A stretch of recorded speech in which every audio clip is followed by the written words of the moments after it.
Hi and welcome to the one of the exciting course of natural language processing. मैं हूं Fahd Hussain. उम्मीद करता हूं बहुत अच्छे मिजाज में होंगे।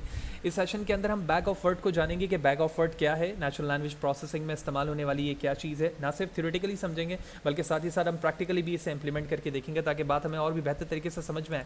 लिहाजा वीडियो को फर्दर स्टार्ट करने से पहले बताते चलूँ कि इससे रिलेटेड जितनी भी वीडियोज़ हैं वो मेरे यूट्यूब चैनल पर मौजूद हैं। फाद हुसैन CS से यूट्यूब पर सर्च करने के बाद मेरे यूट्यूब चैनल पर आ सकते हो। इसके प्लेलिस्ट पर जाने के बाद वो तमाम वीडियोज़ जो कि डिफरेंट डिसिप्लिन की यहाँ पर मौजूद है आप विद ईज़ उन्हें देख सकते हैं। इसके अलावा जो भी कंटेंट रिलेटेड मटेरियल होता है वो मेरे ब्लॉग पर मौजूद है। आप फाद हुसैन CS से गूगल पर सर्च करके मेरे ब्लॉग यानी फाद हुसैन CS blogspot.com पर आ सकते हैं।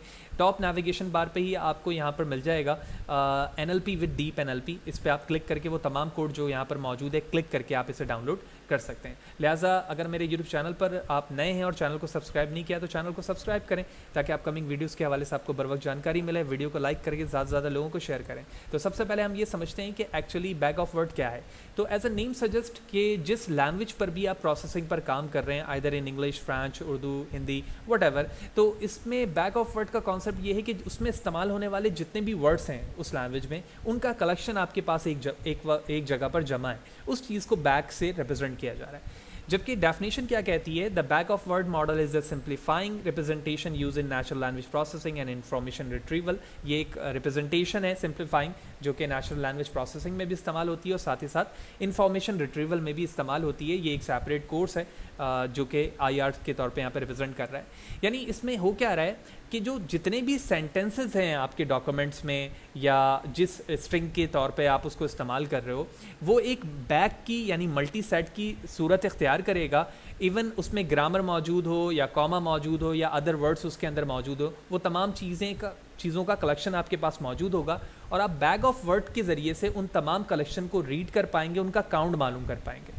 जैसे कि एग्जाम्पल में तुम नीचे इमेज पर देख रहे हो कि एक सेंटेंस लिखा है, उस सेंटेंस ओवरऑल जो भी स्ट्रिंग है आपके डॉक्यूमेंट में वो, और जितनी दफ़ा आपके पास सेंटेंसेस आए मल्टीपल, उन मल्टीपल सेंटेंसेस के अंदर उनका काउंट कितना है। जैसे फॉर एग्जांपल नॉट इस सेंटेंस के अंदर मौजूद नहीं है लेकिन ओवरऑल आपका ये जो सेंटेंस है वो कंप्लीट डॉक्यूमेंट में मौजूद है। इसी तरह रिव्यू 2 के अंदर एक और सेंटेंस था आपके पास, उसमें दिस 2 दफ़ा आया, ठीक है। इसी तरह आप ये कह सकते हो कि स्लो एक दफ़ा आया, ठीक है, गुड एक दफ़ा भी नहीं है। इसी तरह डॉक्यूमेंट 3 के अंदर इनका कलेक्शन मौजूद है और साथ ही साथ इनकी लेंथ का भी हमें पता चल रहा है। तो ये बेसिक डेफिनेशन के साथ इसकी एग्जांपल देख लिया। अब हम मज़ीद प्योरीफाई एग्जांपल में जाएंगे तो वहाँ पर हमें मज़ीद बात और भी बेहतर तरीके से समझ में आएगी। तो इस वक्त मैं अपने YouTube चैनल से मैंने कुछ इमेजेस आपको in term of the YouTube comments दिखाए हुए हैं और इन YouTube कमेंट्स के अंदर ना सिर्फ कमेंट्स यूज़र के लिखे हुए हैं बल्कि साथ ही साथ हमारे पास सजेशन भी मौजूद है, ठीक है। मैंने यूज़र को हाइड कर दिया, दैट इज़ नॉट गुड कि मैं उन लोगों को यहाँ पर रिप्रेजेंट करूँ जिनसे मैंने परमिशन नहीं ली है। लिहाजा यही वजह है कि मैंने उनके इमेजेस को और साथ ही साथ उनके नाम को मैंने यहाँ पर हाइड कर दिया। तो बड़ी इंपॉर्टेंट चीज़ है यहाँ पर समझने की, वो ये एरिया है। आप इस एरिया में देख रहे हो कि इस वक्त गूगल ने या यूट्यूब ने या इसी तरह जीमेल में या मल्टीपल प्लेटफॉर्म है, वहाँ पर हमें सजेशन दिए जाते हैं कि इस कमेंट के मुताबिक आप इन कमेंट्स के रिप्लाई में इन चीज़ों को इस्तेमाल कर सकते हो। जैसे I will try my level best, as soon as possible, okay sure. इसी तरह से not sure, I will, we will try. इस तरह के सजेशन यहाँ पर आ रहे हैं। इसी तरह से इस कमेंट पे इस तरह के सजेशन आ रहे हैं। तो ये तमाम सजेशन के हवाले से जैसे जैसे हम आगे जाते रहेंगे इस हवाले से पढ़ेंगे कि यहाँ पर रिकरेंट न्यूरल नेटवर्क का क्या कॉन्सेप्ट हो सकता है, सेंटिमेंटल एनालिसिस का क्या कॉन्सेप्ट हो सकता है, ये सारी चीज़ें जाएंगे। लेकिन इस मौके पर मैं इतने क्रिटिकल चीज़ों को कंसिडर नहीं करता, लेकिन मैंने दिखाना इसलिए बेहतर समझा ताकि आपको बात समझ में आ जाए कि ये सारी चीज़ें भी हमारे नेचुरल लैंग्वेज प्रोसेसिंग का पार्ट है। तो मैं एक सिंपल सा कमेंट लेता हूँ जिस कमेंट के अंदर हमारा जो सजेशन होगा वो बहुत ही छोटा होगा, यानी यस और नो पर बेस करेगा, या इसी तरह से यस, नो, नन, नॉट, इस तरह की चीज़ों पर बेस करेगा। तो इसके लिए मैंने यहाँ पर एक सिंपल सा कमेंट लिखा है, are you ready to start this course too, ठीक है, क्वेश्चन मार्क। तो ये जो कमेंट यहाँ पर लिखा गया है ये एक यूज़र की तरफ से कमेंट लिखा गया है और ये जो है ये हमारा सेपरेट सजेशन है। फॉर एग्जांपल एक सजेशन ये आ रहा है, एक सजेशन ये आ रहा है, ठीक है, एक सजेशन ये आ रहा है और इसी तरह से एक सजेशन ये आ रहा है। अब ये सजेशन किस तरह से आ रहे हैं, पहले तो हमें ये समझना है कि हम अपने इस कमेंट को जो कि हमारे पास मौजूद है हम इसे बैग ऑफ वर्ड में कन्वर्ट किस तरह से करेंगे, देन उसके बाद बात होगी कि सजेशन किस तरह से मुमकिन होती है और हम किस तरह से ट्रेनिंग और टेस्टिंग कर पाएंगे। तो हम लैंग्वेजेस के हवाले से बात करें तो इंग्लिश के अंदर मल्टीपल्स वर्ड्स मौजूद हैं, ठीक है, लेकिन जो नॉर्मली फ्रिक्वेंटली इस्तेमाल किए जाते हैं उन वर्ड्स में क्वांटिटी 20,000 एलिमेंट की है। यानी इंग्लिश लैंग्वेज के अंदर 20,000 ऐसे वर्ड हैं जो normally conversation, documentation, writing, reading में इस्तेमाल होते हैं। तो लिहाजा हम एज्यूम करते हैं कि हमारे पास जो बैग मौजूद है जिसमें कलेक्शन ऑफ वर्ड हैं वो 20,000 का कलेक्शन मौजूद है। उन 20,000 कलेक्शन को रिप्रेजेंट करने के लिए हमने यहाँ पर एक वेक्टर बनाया है और वो vector a lot of the zero को इस वक्त कंटेन करता है। इन सिंपल वर्ड ये वेक्टर 20,000 ज़ीरो को इस वक्त रिप्रेजेंट कर रहा है। इस 20,000 एलिमेंट्स में हम अपने इन वर्ड्स को काउंट करेंगे कि ये वर्ड्स कहाँ मौजूद है। यकीनी तौर पर जब ये तमाम वर्ड्स 20,000 में मौजूद हैं तो कहीं ना कहीं आर भी मौजूद होगा, कहीं यू मौजूद होगा, कहीं रेडी मौजूद होगा, कहीं टू होगा, एंड सो ऑन। ये तमाम वर्ड्स कहीं ना कहीं मौजूद होंगे। लिहाजा इन 20,000 एलिमेंट्स को जो कि एक वेक्टर में मौजूद है, मज़ीद प्रोफाइल और बेहतर तरीके से समझने के लिए कुछ स्टैंडर्ड्स इसकी बताए गए हैं कि पहला दूसरा इस जो एलिमेंट है, यानी विच मीन ये एलिमेंट और ये एलिमेंट किस चीज़ को रिप्रेजेंट कर रहा है और ये लास्ट एलिमेंट किस चीज़ को रिप्रेजेंट कर रहा है, और उसके बाद जितने भी इसके अंदर ओवरऑल एलिमेंट है वो डिफरेंट कलेक्शंस को कंटेन करेंगे जो इंग्लिश वर्ड के होंगे। That's it. अब हम समझते हैं कि जिसमें पहला वर्ड था और दूसरा वर्ड था वो क्या है और लास्ट वर्ड क्या है। For example start of the statement, जो आपका स्टेटमेंट स्टार्ट हो रहा है वो इस ज़ीरो को रिप्रेजेंट करेगा। इसी तरह से ये जो ज़ीरो है वो एंड ऑफ द स्टेटमेंट को रिप्रेजेंट करेगा। इसके अलावा जो लास्ट यहाँ पर ज़ीरो है वो स्पेशल वर्ड को रिप्रेजेंट करेगा। स्पेशल वर्ड से मुराद ये है कि बहुत सारे ऐसे वर्ड हो सकते हैं जो इंग्लिश के ना हो। जैसे फॉर एग्जांपल मैंने अपने कमेंट में फ़हद लिख दिया, Fahd it's not English word, ठीक है। इसी तरह से एक अल्फ़ाबेट लिख दिया मैंने वी या एफ़, तो ये वी और एफ़ वर्ड नहीं है, ठीक है, लेकिन अल्फ़ाबेट ज़रूर है। लेकिन इस वक्त हम बैग ऑफ वर्ड्स की बात कर रहे हैं, लिहाजा वो तमाम वर्ड्स जो इंग्लिश के नहीं होंगे वो इस एरिया को रिप्रेजेंट करेगा, जबकि ये स्टार्ट और ये एंड ऑफ द स्टेटमेंट को रिप्रेजेंट करेगा। तो इस वक्त मैं सिर्फ समझाने के एतबार से इस लार्ज नंबर ऑफ वेक्टर के अंदर रिप्रेजेंट करता हूँ कि ये जो आर है वो इस वक्त यहाँ पर मौजूद है। इसी तरह से ये जो यू है वो यहाँ पर है, रेडी इस जगह पर मौजूद है, ये टू, ठीक है, इसी तरह यहाँ पर मौजूद है। लेकिन आप बगौर देखो कि हमारे सेंटेंस में टू की जो क्वांटिटी है वो टू है, तो लिहाजा इस जगह पर क्वांटिटी क्या लिखाएगी, टू, एंड सो ऑन। जितने सारे वर्ड्स होंगे वो इस तरह से यहाँ पर रिप्रेजेंट होंगे। तो जो रिप्रेजेंटेशन इस वक्त हमारे वेक्टर के अंदर है, ये रिप्रेजेंटेशन बैग ऑफ वर्ड को रिप्रेजेंट करता है। तो होपफुली आपको ये बात समझ में आ गई होगी। मैंने बहुत बेसिक एग्जांपल के साथ ये बात समझाने की कोशिश की है कि बैग ऑफ वर्ड क्या है, किस तरह से इसकी रिप्रेजेंटेशन होती है, और इससे हमारा काम मज़ीद आसान कैसे होगा और कैसे प्रेडिक्शन होगी उस चीज़ की जो मैंने बिल्कुल स्टार्टिंग वाले स्लाइड पर आपको बताया, यस नो के सजेशन पर। लिहाजा इस सजेशन को समझने के लिए सबसे पहले मैं एक मॉडल डिसाइड करूँगा जिसके अंदर मैं अपनी ट्रेनिंग कराऊँगा, आइदर वो क्लासिफिकेशन से रिलेटेड हो या फिर रिग्रेशन से रिलेटेड हो। तो according to the this situation जिसके अंदर हमारा जो रिप्लाई है सजेशन का वो यस और नो का है ओनली, तो इसके लिए मैं लॉजिस्टिक रिग्रेशन को इस्तेमाल करता हूँ। लिहाजा सबसे पहले लॉजिस्टिक रिग्रेशन को इस्तेमाल करने के लिए ज़रूरी है कि हमारा मॉडल पहले ट्रेन हो। तो इस ट्रेनिंग के लिए मैंने मल्टीपल डेटा को अपने मॉडल पर इस्तेमाल किया और उसे ट्रेन किया। तो इस वक्त मैं नेचुरल लैंग्वेज प्रोसेसिंग को यूज़ कर रहा हूँ, तो नेचुरल लैंग्वेज प्रोसेसिंग में मशीन लर्निंग इन्वॉल्व है, तो मैं लॉजिस्टिक रिग्रेशन को इस्तेमाल कर रहा हूँ। इस लॉजिस्टिक रिग्रेशन में ट्रेनिंग के अंदर फॉर एग्जांपल मैं सिर्फ एज्यूम कर रहा हूँ यहाँ पर कि मैंने 5000 ऐसे कमेंट को इस्तेमाल किया है जिसका जो रिप्लाई है वो यस और नो पर मौजूद है। तो ये तमाम यस और नो इस मॉडल पर एज अ ट्रेनिंग इस्तेमाल हुए।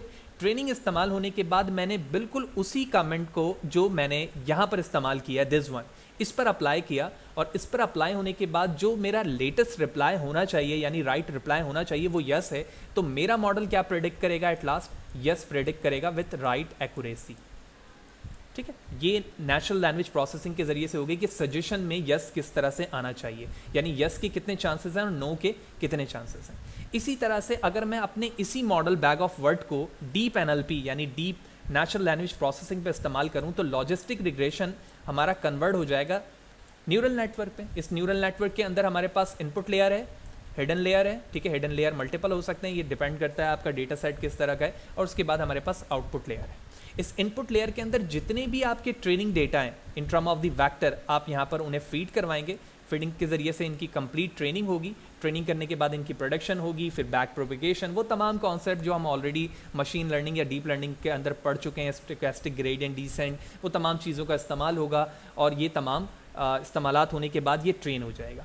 ट्रेन होने के बाद जब हम अपने मॉडल को चेक करेंगे अपने उसी क्वेश्चन से जो हमने अभी प्रीवियसली स्लाइड पे देखा है, तो उस बेस पर हमारे पास आइदर यस या फिर नो पर सजेशन आएगा जिस तरह आना चाहिए। तो इस तरह से हम बैग ऑफ वर्ड पर अपने स्ट्रिंग कंटेंट या डॉक्यूमेंट को कन्वर्ट करते हैं। कन्वर्ट करने के बाद जो मॉडल क्रिएट करना चाहते हैं आप मॉडल क्रिएट करते हैं, और यहाँ पर आप देख रहे हो कि ट्रेनिंग के अंदर तमाम जो हमारे स्टेटमेंट है वो इस वक्त बैग ऑफ वर्ड में कन्वर्टेड है, क्योंकि जाहिर सी बात है हमारी मशीन वेक्टर को रीड कर पाएगी और उसके बेस पर इसकी ट्रेनिंग होगी। और उसके बाद एट लास्ट हमने देख लिया कि एनएलपी के अंदर इसकी वर्किंग किस तरह से हो रही है और डीप एनएलपी में इसकी वर्किंग किस तरह से हो पाए। लिहाजा ये कॉन्सेप्ट ओवरऑल थियोरेटिकली था। अब हम मूव करते हैं प्रैक्टिकल इंप्लीमेंटेशन की तरफ कोलैब पर, और वहाँ पर चल के देखते हैं कि ये रिप्रेजेंटेशन किस तरह से मुमकिन है। Let's move. ओके, तो दो सेपरेट चंक ऑफ कोड के ज़रिए से हम इस चीज़ को समझेंगे। मैं कोलैब पर मौजूद हूँ, और अगर आपको कोलैब के हवाले से नहीं पता है तो आप मेरे डीप लर्निंग और मशीन लर्निंग के ट्यूटोरियल को ज़रूर देखें, ताकि उस हवाले से आपको बर वक्त और अच्छी जानकारी मिले। मशीन लर्निंग एनएलपी के अंदर भी मैंने बैग ऑफ वर्ड के हवाले से बताया हुआ है, तो वो वीडियो अगर आप स्टार्टिंग से देख रहे हैं तो आपको इस हवाले से पता होगा। तो सबसे पहले हम बात करते हैं कि हमारे पास काउंट वेक्टराइज़र क्या कर रहा है। ठीक है, काउंट वेक्टराइज़र का मतलब ये है या मकसद ये है कि ये हमारे क्वांटिटी ऑफ वर्ड्स को काउंट करेगा। तो सबसे पहले हमने scikit-learn से उन चीज़ों को इंपोर्ट किया और हमने एक सिंपल टेक्स्ट लिखा है, the quick brown fox jump over the lazy dog. उसके बाद हमने एक वेक्टराइज़र, काउंट वेक्टराइज़र का ऑब्जेक्ट बनाया और उसमें अपने टेक्स्ट को फिट करके उसकी वोकैबुलरी को शो कर रहे हैं। लिहाजा इस कोड को मैं जैसे एग्जीक्यूट करता हूँ शिफ्ट एंटर से, तो जो हमें आउटपुट मिलता है आप इसमें देखोगे कि सबसे पहले क्वांटिटी लिखी हुई है, आई मीन स्ट्रिंग लिखी हुई है, और उसका एक कोड लिखा हुआ है।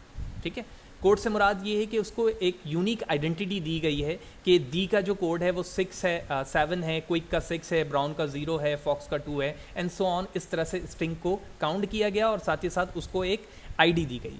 अब मैं ये चाह रहा हूँ कि इस स्ट्रिंग को मैं काउंट करूँ कि स्ट्रिंग की इंडेक्सिंग क्या है। तो लिहाजा इसके लिए इस चंक पे अगर आप बगौर देखो तो हमने सबसे पहले वेक्टर वेरिएबल के ज़रिए से ट्रांसफॉर्म किया अपने वेरिएबल को, और उसके बाद मैंने उसका प्रिंट किया कि इसका शेप क्या है। शेप से मुराद क्या है, यहाँ पर आप रिजल्ट देख रहे हो 1 to 8, यानी 1 से लेकर 8 तक का इसका शेप काउंट है, और आप यहाँ पे भी देख रहे हो कि 0 से ये स्टार्ट हुआ और 7 तक इसकी आईडी एंड हुई है।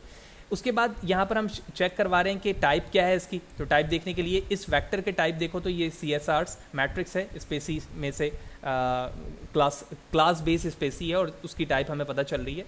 टू एरे में अगर आप इसको कन्वर्ट करो तो एरे के अंदर कन्वर्ट होने के बाद ये हमें दिखा रहा है कि तमाम जो क्वांटिटी है सेंटेंस के अंदर तमाम की 1 ही है, लेकिन कोई ऐसा एक वर्ड इसमें ज़रूर मौजूद है जिसकी क्वांटिटी 2 है। कैसे? देखो, तमाम वर्ड्स की क्वांटिटी यहाँ पर 1 लिखी आ रही है, लेकिन एक की 2 है। 2 से कैसी 2 है, हम सेंटेंस देखते हैं। देखो, यहाँ पर भी ये दी है और यहाँ पर भी ये दी, लिहाजा तमाम इस सेंटेंस के अंदर तमाम वर्ड यूनिक हैं सिवाय दी के। यही वजह है कि जब मैंने इसको वेक्टर को एरे में कन्वर्ट करके देखा तो जो इसकी मॉडिफिकेशन राइटिंग आ रही है वो 1 1 1 1 1 एंड 2 के फॉर्म पर आ रही है।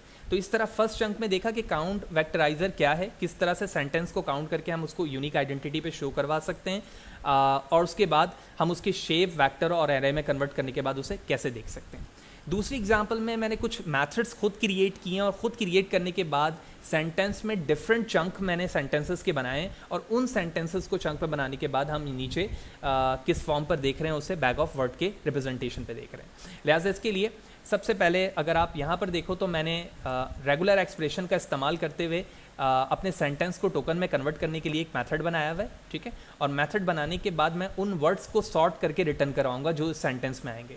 यहाँ जो इस सेंटेंस है वो एक पैरामीटर है जिसके अंदर मैं कंप्लीट अपनी स्ट्रिंग लिखूंगा। उस स्ट्रिंग को ये टोकन में कन्वर्ट करेगा लिस्टेड फॉर्म पर, और उसके बाद हमें रिटर्न करके देगा टोकन अंडरस्कोर सेंटेंस मेथड के ज़रिए।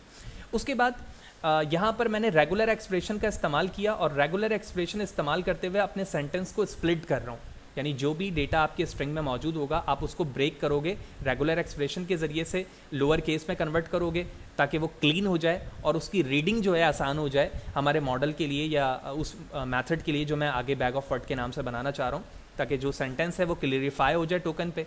जब इस मेथड के ज़रिए से हमारा सेंटेंस क्लियरिफाई हो जाएगा तो उसके बाद मैंने बैग ऑफ वर्ड का यहाँ पर मेथड बनाया। Bag of word a lot of the zero के साथ होता है और आप देख रहे हो कि एनएलपी में मैंने लेंथ ऑफ वर्ड के मुताबिक जीरो को काउंट कर लिया कि इतने नंबर ऑफ जीरोस उसमें होने चाहिए। फिर नेस्टेड लूप के ज़रिए से बैग ऑफ वर्ड में एक एक वर्ड को काउंट कर रहा हूँ और उसी को अपने मेथड पर रिटर्न करवा रहा हूँ। लिहाजा इन तीनों फंक्शन को मैंने एग्जीक्यूट किया। एग्जीक्यूट करने के बाद ये वो सेंटेंस है जो मैं यहाँ पर इस्तेमाल कर रहा हूँ। अकॉर्डिंग टू द रिक्वायरमेंट हम इसे चेंज कर सकते हैं। और उसके बाद हमने यहाँ पर बड़ा इंपॉर्टेंट काम किया। वेरिएबल में सबसे पहले हमने अपने सेंटेंस को सेट किया टोकन बनाकर। टोकनाइज अंडरस्कोर सेंटेंस हमारा पहला मेथड था जिसमें आप अपने टोकन पे ब्रेक कर रहे हैं। उसके बाद बैग ऑफ वर्ड मेथड को कॉल करके मैंने अपनी स्ट्रिंग रीड करवाई। काउंट वेक्टराइजर को दोबारा इस्तेमाल कर रहा हूँ जिस तरह पहले एग्जाम्पल में किया था। और यहाँ पे मैंने बताया कि जो जितने पैरामीटर हैं उनको बताया मैंने। जैसा आप देख रहे हो कि मैक्सिमम फीचर 5000 की रखी है। स्टॉप वर्ड नहीं है इसके अंदर, प्री प्रोसेसर भी नन है, टोकनाइजर भी नन है क्योंकि उसके लिए मैंने बनाया हुआ और वर्ड को मैं एनालाइज कर रहा हूँ। उसके बाद मैंने अपने सेंटेंस को फिट किया वेक्टराइजर में और उसके बाद यहाँ पर वेक्टराइजर के ज़रिए से अपने सेंटेंस को रीड करवा रहा हूँ। तो जितने सेंटेंसेस मैंने लिखे थे उसको रीड करवा कर किस में कन्वर्ट कर रहा हूँ, एरे में। जैसे कि तुमने पहले एग्जाम्पल में भी यहाँ देखा था कि मैं वेक्टराइजर का क्या देख रहा था, टाइप के बाद उसको एरे में रिप्रेजेंट करवा रहा था ना, ताकि मुझे क्या किस में पता चले, वो बैग ऑफ वर्ड में पता चले। तो जब इस बेस पर मैंने अपने इस पूरे इस कॉल किया है अपने इस चंक ऑफ कोड को, तो हमें तीनों चीज़ें यानी तीन जो सेंटेंस थी, machine learning is great, natural language processing a complex field, natural language processing is use in machine learning, तो इनकी complete representation bag of word में यहाँ पर आ चुकी है। तो इस तरह से इस सेशन के अंदर हमने कंप्लीटली जाना कि बैग ऑफ वर्ड क्या है, किस तरह से यूज़ होती है। दो बेसिक एग्जांपल्स भी हमने इसकी देखी और साथ ही साथ इन फ्यूचर जब हम इसमें मॉडल वर्किंग करेंगे, ट्रेनिंग करवाएंगे और जब इसको हम मॉडल पे ट्रेन करने के बाद टेस्ट करेंगे तो हमें इसका आउटपुट साथ साथ मिलेगा कि बैग ऑफ वर्ड के ज़रिए से हम किस तरह से लॉजिस्टिक रिग्रेशन या neural network and so on, जिस तरह के मॉडल्स में हमारे पास प्रॉब्लम होगी हम इसे रिजॉल्व करके देख सकते हैं। अब फाइनली ये बात होगी कि बैग ऑफ वर्ड की बहुत सारी कॉम्प्लेक्सिटीज़ हैं, ड्रॉबैक भी है क्योंकि इसमें कलेक्शन ऑफ वर्ड्स की क्वांटिटी बहुत ज़्यादा है। ठीक है, मॉडल की कॉम्प्लेक्सिटी हो सकती है, लेकिन जैसे जैसे हम आगे जाएंगे तो उन्हें ओवरकम करने के लिए भी डिफरेंट मैथड्स को देखेंगे कि उन्हें रिड्यूस करने के लिए, ओवरकम करने के लिए नेचुरल लैंग्वेज प्रोसेसिंग में क्या क्या मैथड्स मौजूद हैं। तो होपफुली आपको तमाम बातें इस वीडियो सेशन में क्लियर होंगी। फिर भी कोई सवाल है, डाउट है, कोई चीज़ समझ में नहीं आई है, कमेंट सेशन पर ज़रूर पूछो। कोशिश करूँगा इस सवाल से आपको बर वक्त जवाब दे सकूँ। वीडियो अच्छी लगी हो तो लाइक करें, ज़्यादा से ज़्यादा लोगों को शेयर करें और अगर मेरे चैनल को सब्सक्राइब नहीं किया तो चैनल को सब्सक्राइब करें ताकि अपकमिंग वीडियोज़ के हवाले से आपको बर वक्त जानकारी मिले। तमाम कोर्स मेरे ब्लॉग पर मौजूद है और हर लेटेस्ट टेक्नोलॉजी से रिलेटेड वीडियोज़ मेरे यूट्यूब चैनल पर मौजूद है। विद ईज़ आप यहाँ से उन्हें वॉच कर सकते हैं। Thank you.